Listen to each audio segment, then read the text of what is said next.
Find and learn from people who lived it wherever you get podcasts. Search it using all one word. Learn from people who lived it. Welcome to another episode of Learn from People Who Lived It. Well, howdy, everybody. It is great to be here today. We are at Phoenix Union and Central High School. I'm sitting next to Zahraa, who I met at an event. We'll talk about all those things here in just a couple of minutes. She's the youngest of 5 kids, and she's seen that battle of mental health firsthand within her own family, and probably one of the reasons she started something called the ZenDen, which we are here to talk about today. So hello, Zahraa. How are you?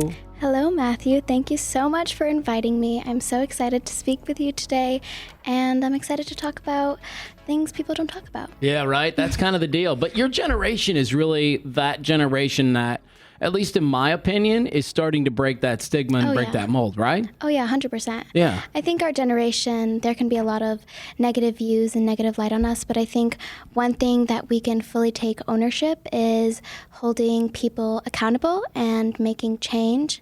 And the first step to change is addressing the problem. And I think we're addressing the problem and we're talking about it finally.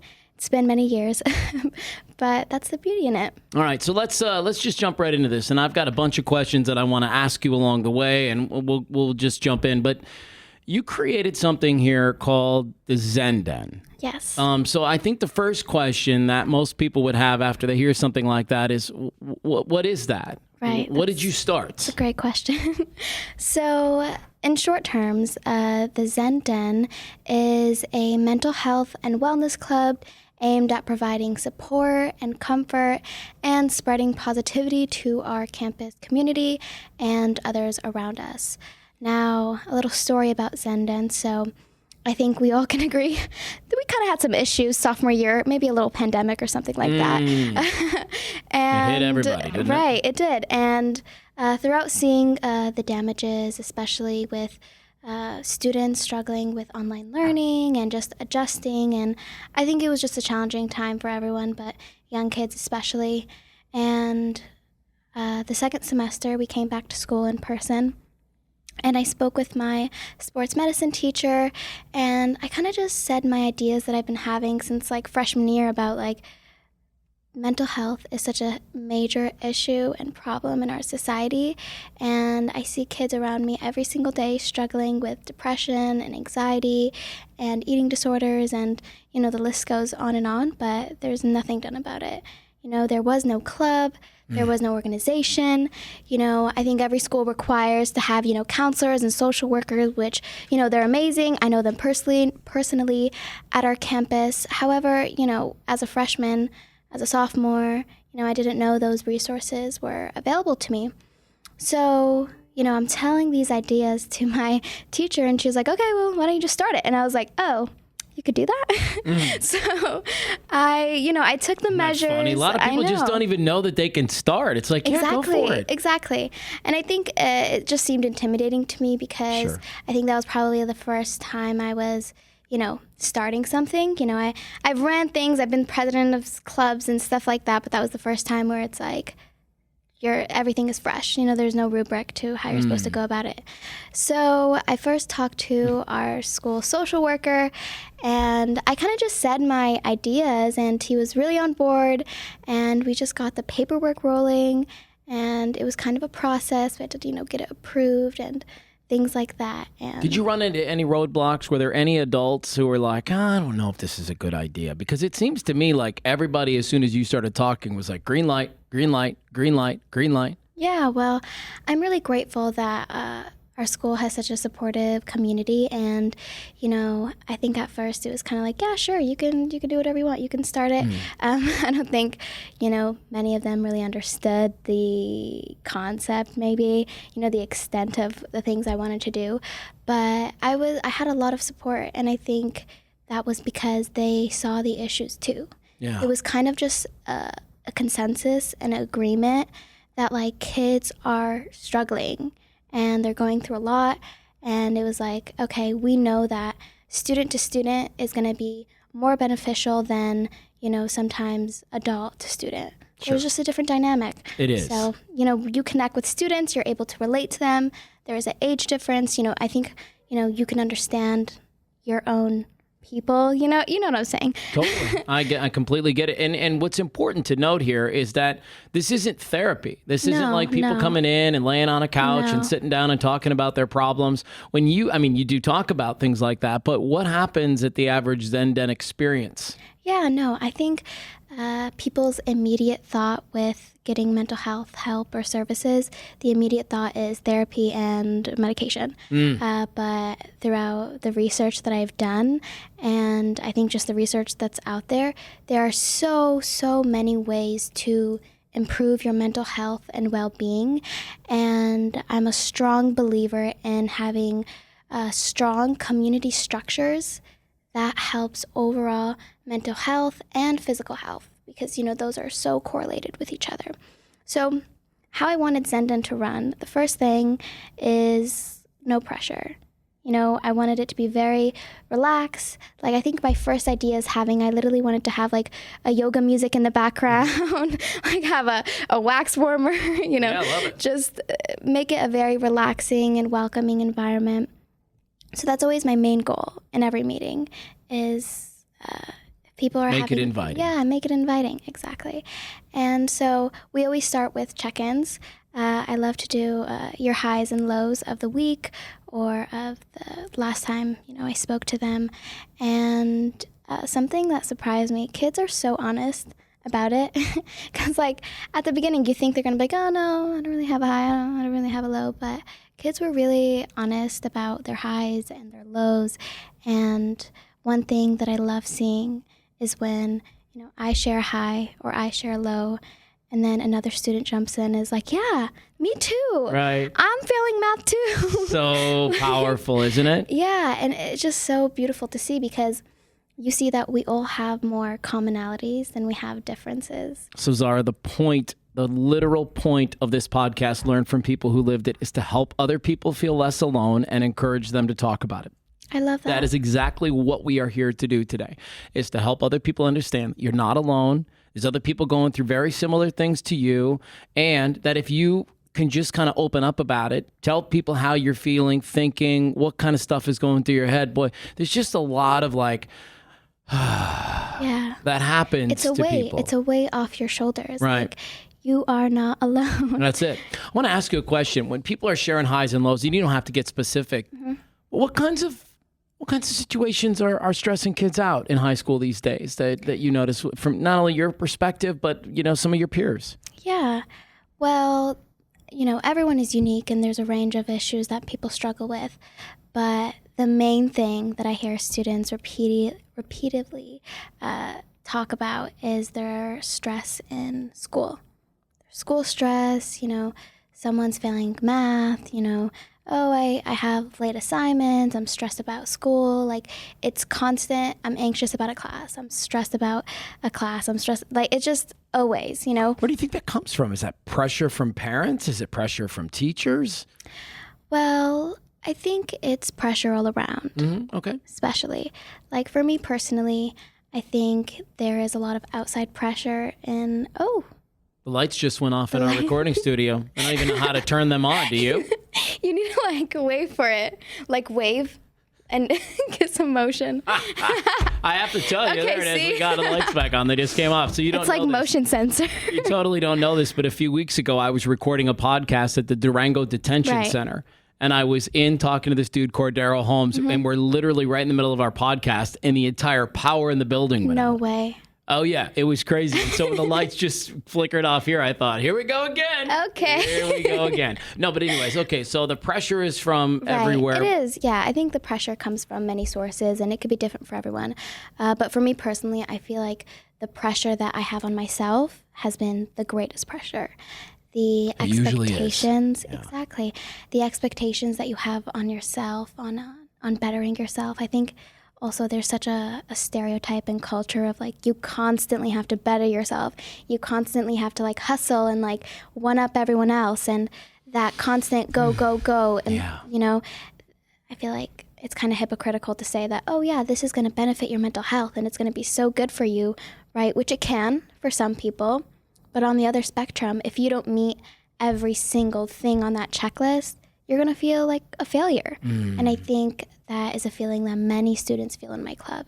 I have a question. Do you think that parents and administrators and teachers understand how important school is to kids? Because what I'm getting out of you is this idea that, there can be this thought process that's from parents especially who says, well, my kids they don't care about school. They don't get it the way that I get it.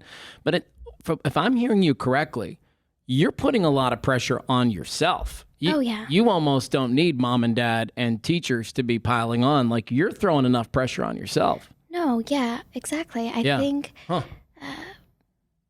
think parents and teachers can see one behavior that a kid is having and directly correlate it to them not caring. A kid failed a class or is, not doing the best.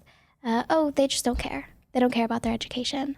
They're what's wrong with our generation. Right. But in reality, that kid could care so much. Right. That kid could have been up all night studying, and maybe that kid just learns differently. Right. Like, I know for me, I'd like to say I'm a high achieving student. I try to get all A's and things like that. But by no means can I read a textbook and I'd understand it and I'd get an A. I'd fail the class. So everyone learns differently. And something I feel like I was never taught was how to learn, how to study.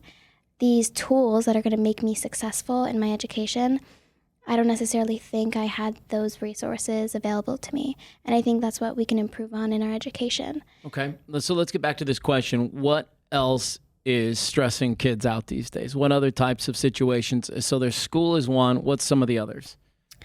School is definitely a big factor. I also think relationships, general relationships, Sure. I'm not talking about just romantic ones, but friend relationships, family relationships. And I remember one time we were all sitting down and someone was talking about their low, and it was a relationship with a friend, and, they were struggling, and she was like, oh, we just haven't talked. Like, oh, we just kind of avoided each other. I think many people can relate. That's not how you properly communicate. Yeah. And everyone else was like, yeah, great, cut her out, It is the recipe for stress is to have unfinished business. Exactly. Right. But I also think what stuck out to me was there was no communication. Sure. But you can't really blame the kid because who taught them how to communicate? That's it. Are you, and when I say you, I mean you and high school students. Right. Are you stressed out about things like your relationship with your parents? Are you stressed out about things like money? Are you stressed out about things like college? Are you stressed out about things like politics? Like, where do some of those, all of the above? All of the above. You're thinking about all of that stuff. All of the above. I think the abundance of information we have, especially with technology and social media, has been such an amazing tool, but all of that is so hard to process. Yeah. That pressure of we want to make change, we want to start movements, but we have to have self-improvement and we have to make sure we're taking care of ourselves. But then we also can't take care of ourselves too much because we have to take care of our families. Right. And, you have to get into this college and you have to have this job and you have to also, on top of that, you have to look a certain way and you have to meet these types of standards. And the list goes on and on and on and on. Who puts that pressure on you? I mean, I think we put that pressure on ourselves, if I'm being honest. I think we create the culture, and I think the cultures that we've created haven't necessarily been positive. I'm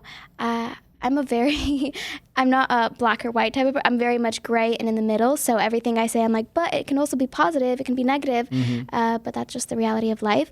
But I think the cultures that we've created are not the best, because it's the culture that you have to do so much to be worthy. It's like you can't just be a teenager and you can't just live and you can't just breathe. You have to have something that you're, and I don't even think it extends to teens. I think it's adults and everyone in life. I think it just looks different in different forms. As generations go further and further, it just looks a certain way. Are you stressed out with regard to parent relationships? Do kids kind of talk about their parents and any pressure that they're getting from them, or 100%? Yeah, volatility. Yeah, I think parents can Let us have it. Let us have it. Very, I think parents can be, supportive and everything. However, parents might not know about mental health. A lot of students, they express that, no, I can't go to therapy because my mom or dad don't believe in it. And, you're under 18. Even the free therapy that's out there, you still need parent signatures for. So...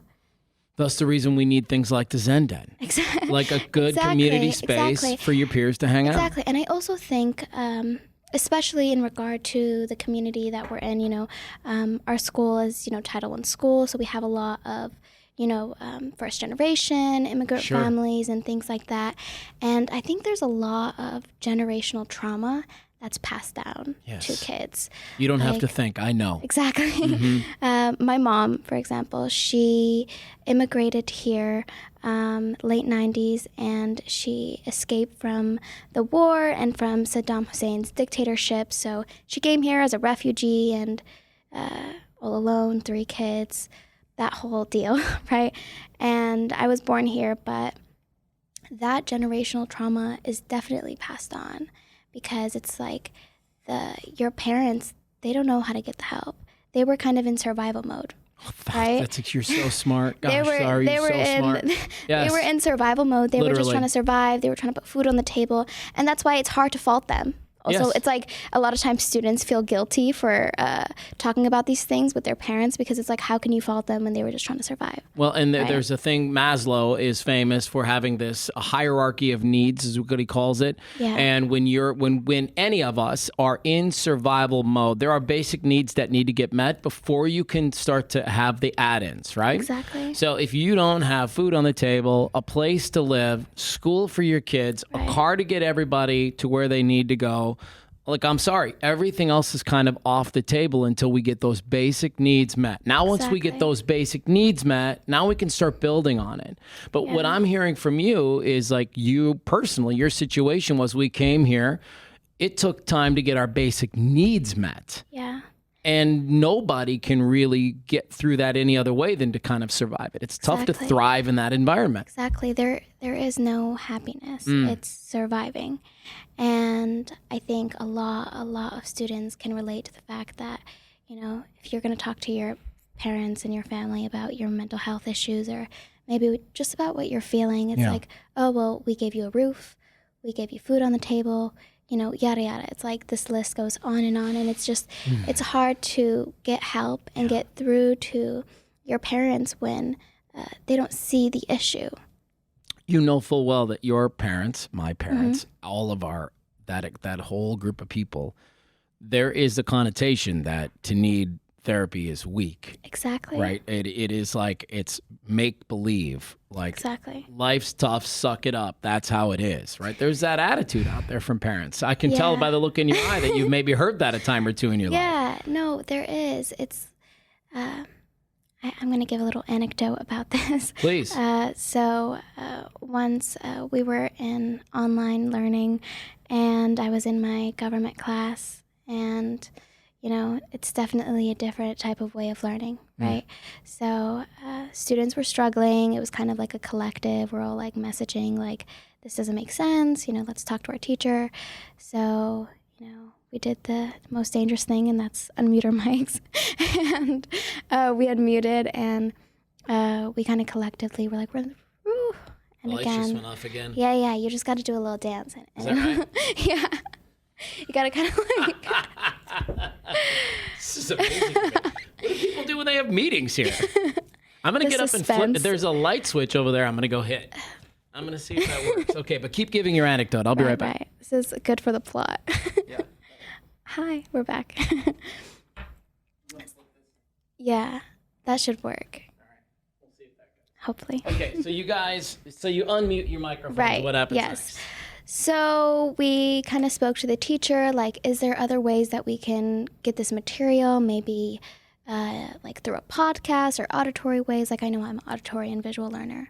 And the teacher was really receptive, and it was a good discussion. And then a parent was there, and they kind of unmuted for their kid and put their camera on and was like, you guys are wasting time. Like, this is why you guys are failing, because you're not actually learning history. You're just taking time and you're complaining.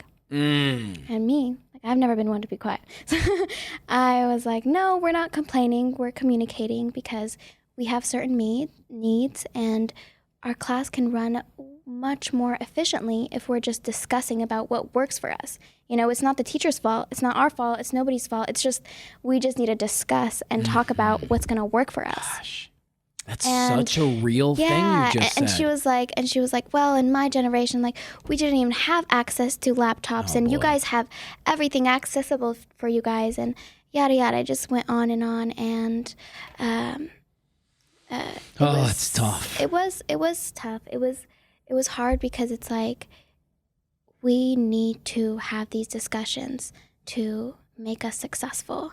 And when we get reactions like that, like, that's going to discourage us. That's not going to shuts you down immediately. Exactly. It's going to shut us up. It's going to be like, okay, we'll just suck it up and I'll just get the bad grade because I'm not learning properly. It's just, oh, whatever. My voice doesn't matter. And one thing that I really tried to tell, you know, our ZenDen crew and kids around me, that your voice does matter. Yeah, it does. It matters more than you think it does. It only takes one person to make change and make things happen. And it doesn't have to be big. You know, you don't have to start a movement where billions of people are following you. No, it literally just your small community, your family around you. I think, like I mentioned before, the first step to change, or however you want to call it, is learning about it, educating. And that's a little bit how we kind of incorporate that into ZenDen as well. You know, we'll have kind of a week where we talk about depression and anxiety. And what kinds of things are you discussing? I mean, it's more than just, here's the definition of anxiety. Right. It's like what? Like, what's making you anxious? Or right. I always like, if I'm introducing a mental health topic, I always like to start with a discussion. Okay. So it's like, what does depression mean to you? How have you seen depression? What can we do as our small little community to help kids who have depression? If you're having depression, then what is going to make you feel better about that? I really emphasize, like, put yourself in that person's shoes if you're not already in it, which most of the time they are. Yeah. But put yourself in that person's shoes. What would make you feel better to hear? Yeah. And actually recently... So powerful, Zahraa. What would make you feel better to hear? Exactly. And recently we collaborated with our social worker on campus, and actually... After our podcast, if you want to walk down and take a look at it, we have a wall of kind of mantras, and in each little envelope, there's different emotions. So there's sad, happy, jealous, anxious, overwhelmed, lazy, whatever. The list goes on and on. And in each envelope, there's like a little card, and you take it out, and you can take it with you, and it has kind of like an affirmation for that specific emotion. So ZenDen kind of took it on the last quarter, and we kind of made it a little bit different. So we put on the corner, like, come to ZenDen Wednesdays after school, a little promotional material. And then we also put on the other side, like, we talked about every single emotion. Like okay, let's look at these depression mantras. Okay, think about it, feel it. We're depressed right now. What would make us feel better to hear? And we switched up a lot of them because it's like some of them were super corny. I'm like, if I hear that, like, that's not gonna make me feel better. Right. Like there's certain things, you know? Yeah. And that's what I mean. Like, student to student is much more impactful just because we understand kids better. Because they just need to honestly feel like they're not alone. And once that happens, it's almost like the problems can kind of disappear. Exactly. Right? Exactly. I know I have felt very alone in, you know, being stressed and overwhelmed with school, because it's kind of like, oh, well, I kind of put it on myself. You know, I'm the one taking the AP classes, and I'm the one doing the extracurriculars and the research and, you know, yada, yada. Like, sure. I made these choices. So, you know, I felt discouraged before to, like, speak to anyone about it, about what's making me stressed or anxious, because, you know, it's like, oh, well, this is your problem. I'm like, okay, well, I mean, it's my choices, but, like, I can do it. I'm not saying, like, oh, I need to, like, let go of my extracurriculars or drop my classes. Like, I'm not that stressed, but I just want to talk about it. Right. It's hard. It's hard, yeah. Let's just acknowledge that there are moments along the way that are more difficult and challenging than others. Exactly. It doesn't mean you want to jump ship. It doesn't mean you want to completely abort the mission. It means like, okay, gosh, Life we're just in a rut right now. We're just stuck for a hot sec. Yeah, and you stay in that rut if you're not talking about it. Like if you're not getting the help and what you need, like you're gonna stay in that same position. You know, I read something like you can't keep doing the same thing over and over and expecting different results. Yeah, it's called insanity. Yeah. That's literally the definition of it. That's what you're talking about. I know that you are somebody who volunteers with Teen Lifeline. Mm-hmm. Is that still something you're active in, or is it something that you used to do? It's something that I used to do. Okay. How did you get started in that space, and why did you want to do that? So I think it was my sophomore or junior year.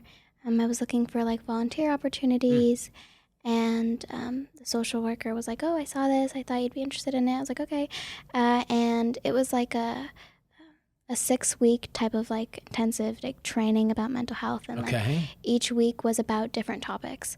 So it was like depression and anxiety, and we kind of like went over that and what it means, and then also like how to help a student that's struggling with these things.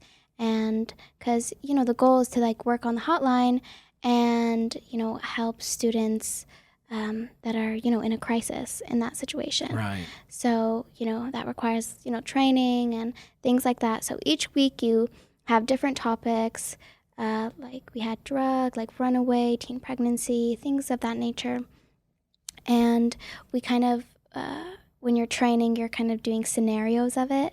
So like someone would fake, like, you know, being on the other call, and you're like, okay, hi, like, oh, I understand that you feel this way because of this thing. And honestly, the main thing that I took away from all of that is that when you're trying to help someone that's going through a crisis like that, they want to feel heard.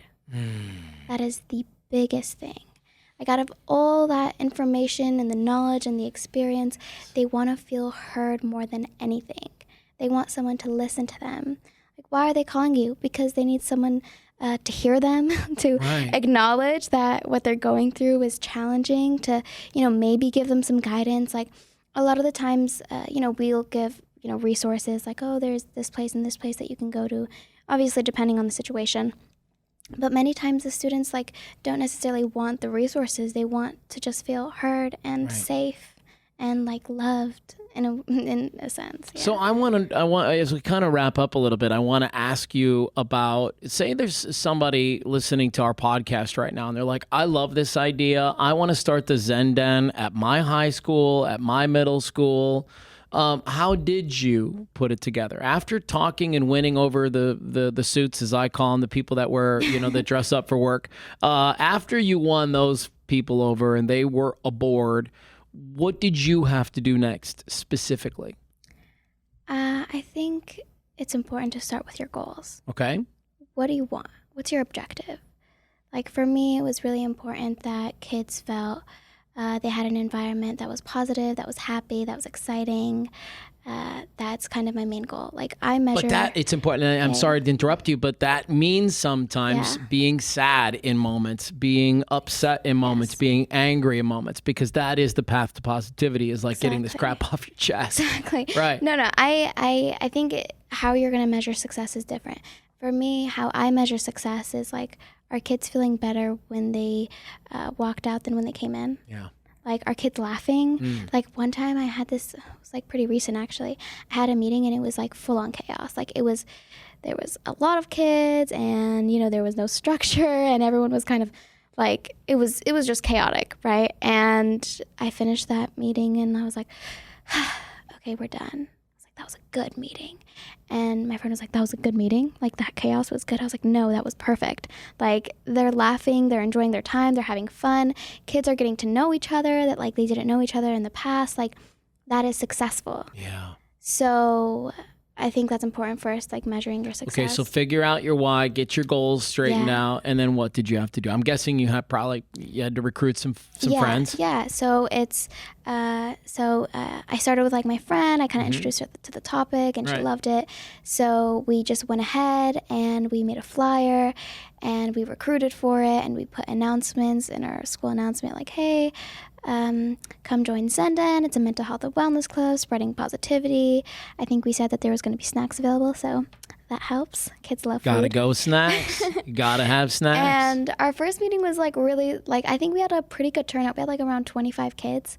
And that's incredible. And everyone kind of introduced each other, and like I was making like a bunch of jokes, and my friend was making a bunch of jokes. And I think one thing that I stress about leadership and kind of being in that role is a leader is someone who listens, right? And I never want to be like, oh, I'm the president and I'm better than everyone else. No. It's more like we're on the same level. Like we're friends. Like I'm like friends with everybody that's in our club. Like I have everyone's Instagram. It's very, not formal, but I think kind of removing that like sense of authority is going to help kids feel comfortable and safe. And I think this can go with our school and administration as well, is that when you make a kid feel comfortable, they're going to talk. And in return, you're going to listen, because they're comfortable and they're going to be honest with you. So, every meeting is different. I always like to take the consensus of the group. Like I said, I'm not like, oh, we're going to do it my way and this is how we're going to do it. No, I ask everyone's feedback and like, okay, it seems like we were interested about this topic. Is that something you guys want to cover next week? Or are we interested in doing some more events on campus? That's kind of a big part of our club as well, is we want to learn and take that community that we have in our club and then bring it outside and, help other kids. I think this is really incredible what you're doing. And it's one of the reasons that I wanted to have you on this podcast. After, I met Zahraa because we were at this Valley Leadership evening where they were celebrating the Man and Woman of the Year, which is something that they do. And one of the people that was celebrated was Chad Gueston. Who's Chad Gueston? Chad Gueston is our superintendent. Yeah, and he is. And then you have a principal. What's her name? Miss Avalos. Yes. And so both of them together are really instrumental in making sure that you are supported in this effort. You guys know how I feel. Everything starts at the top, including you, girlfriend, right? Like, honestly, I mean, for you to come in here as a student and create this, it's my opinion that you are creating something that could scale. Do you know what that means? Explain it to me. Okay, so in business, it's like creating an idea that you could put in almost any place and it would work. Yes. McDonald's scales, right? They're everywhere, on every corner now, right? You could have to me, the ZenDen should be in every single high school in America. Oh, completely. Right? I also want to say that like there's definitely like other schools that have mental health clubs and things of that nature, but I think everyone should. I think it should be a requirement. Like I want, in my vision of bettering our mental health as a community, it starts with our school. It starts with our education. And, a lot of times when I speak to adults about that, like it starts with our education, it's like, well, that's like, you can never change that. Like our education has been stagnant pretty much for the last 100 years. We won't if we have that changed, attitude, right? Right. Not much has changed, but it's students that are making the change. It's students that are, talking with the superintendent about like these issues that are going on. And I think students can sometimes feel kind of small, like, oh, like, what am I going to do? Like, my voice doesn't necessarily, like, I'm not going to do anything. I'm not that powerful. I don't have money. Whatever, the list goes on and on. But it's like an email can be so powerful. Sure. Like emailing like your officials, your board members, the superintendent, like just starting, just having your ideas are so important. And that passion is going to get you in so much places in life. I want to ask you this thing that I can't kind of keep thinking about as we talk, which is I'm wondering, what do the other high school students here at Phoenix Union at Central, what do you think they think of ZenDen? Do they think it's like this goofy thing? Do they have a stigma about it? Or do you think that they have a pretty good attitude about the ZenDen? I mean, Honestly. Honestly, it goes both ways. Okay. There's definitely a stigma. Like, we could be doing an event and I could be like, oh, like, come write a letter to yourself. And it's like, it seems silly. And I also want to say, especially I feel like within men, because I think there's so much toxic masculinity. Oh, and, say it, girl. Please that say it. is just a huge, huge issue. It's like, I feel like the female students that are getting help are more willing to like open up and kind of talk about these things. But I feel like especially within the guys, it's much more reserved. And, men are more likely to die by suicide. And I think that statistic just says a lot about what's going on in our world. Like, clearly there's an issue. And I think that culture, especially within, athletes and within that community, it's like, no, you have to be tough and you have to be a man and you have to, do all these things. Because if you cry you're weak. or if you talk about the fact that you're stressed or you're going through something, you're weak and you're not useful in society, which in reality, that's just stupid. Like, it's just, I'm sorry. Call it what it is. Girl. It's funny. Call like, it what it is. It is stupid. Like, that doesn't make any sense. Makes like, no sense. I think the more that you talk about these things, the more that you get it out, Right. It's just going to change the culture. And there's a time and a place for everything. Exactly. Like, don't get me wrong, right? If you're on the football team, it's probably not a great time and opportunity to break down and start getting with your feelings, right? In the middle of a game. There is, Celine Dion. I don't know. Do you know her? Yeah. The singer. She's this great quote. She has this great quote, which is, you don't have to be good all the time. You have to be good when it's time. Yeah. And I think we can apply that to our lives as a means to say, like, relax a little bit, okay? Yeah. Like, we're not asking you to be perfect right now. I love that. It's okay to be a little messy in this moment. I love that. I think I can definitely relate to that, especially as, a student who I feel the need, like I need to be perfect all the time. I need to kind of represent my community and represent my school, and I need to always get the good grades, and I always need to take every leadership opportunity and, fill every hour of my day in studying and things. And honestly, that caused me to burn out. Yeah. Like, at the end of junior year,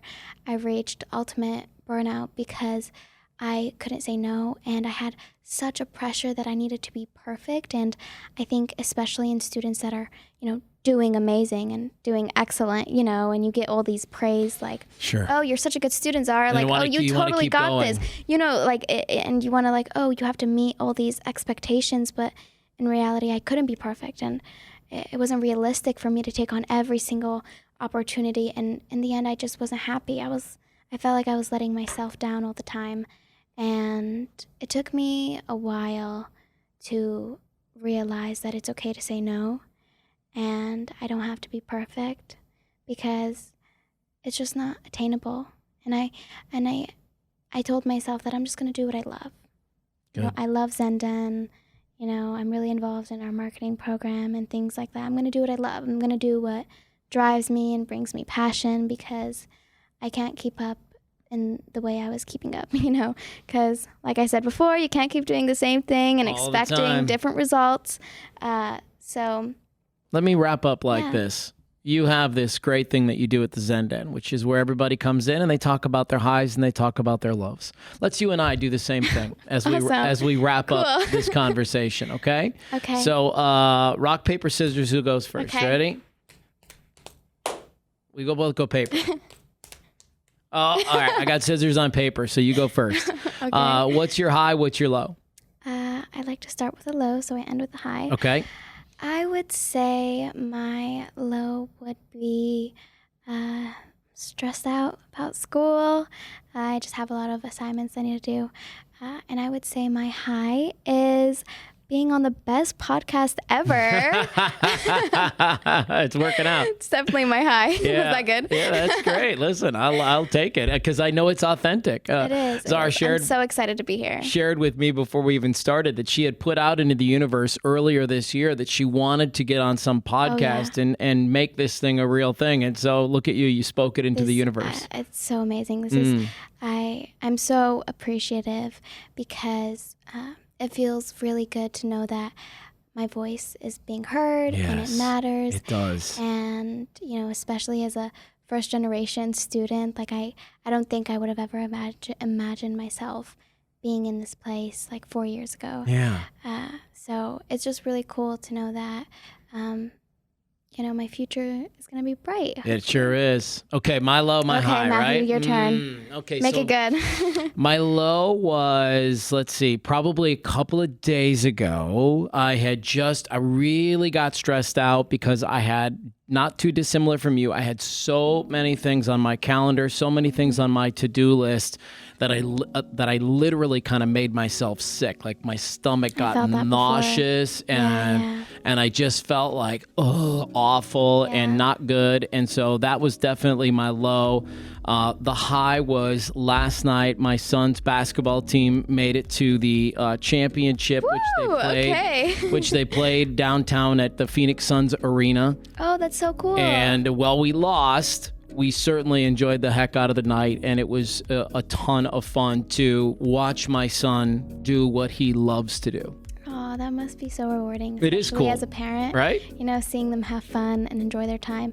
I think that's also like what's crucial to know is that like, I think we all focus on the end game so much on getting to that job or getting to that promotion or getting into that school, but like try to enjoy the process because it can be really fun and you can learn a lot along the way. So try to just enjoy the process. We have certainly learned a lot from you today. Okay, awesome. I learned so much too. This podcast is appropriately called "Learn from People Who Lived It," and you are you're the example of that. You're somebody living this right now. You've created this great landing point for your peers, which is unbelievable. And what's excellent from my vantage point is that this isn't the end game for you.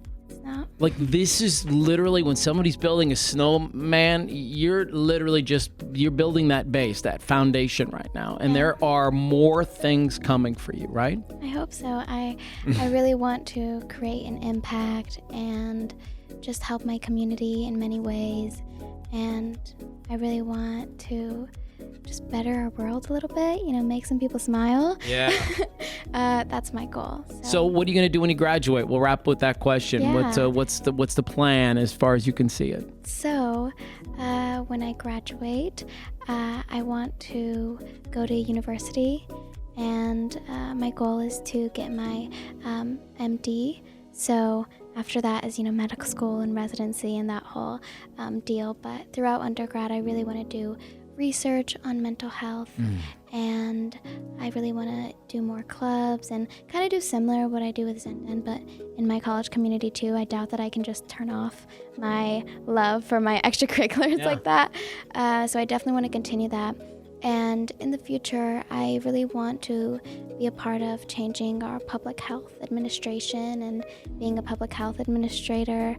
I want to open up facilities in Iraq, which is where my family is from, to give, mental health services and health services to especially women.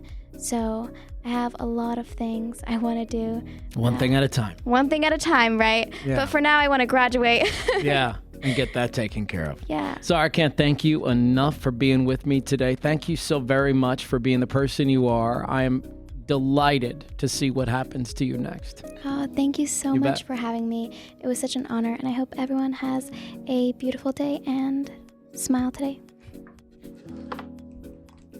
Oh, that was so fun. You did such a great job. Such a great job. That was so cool.